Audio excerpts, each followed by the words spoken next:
एक वेगळीच अनुभूती. इथे केवळ हंडी फोडली जात नाही, इथे एकोते श्रद्धा, भक्ती आणि एकोपा.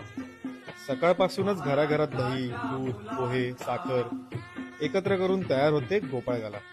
आणि मग गावकरी निघतात खालू बाजाच्या आवाजात.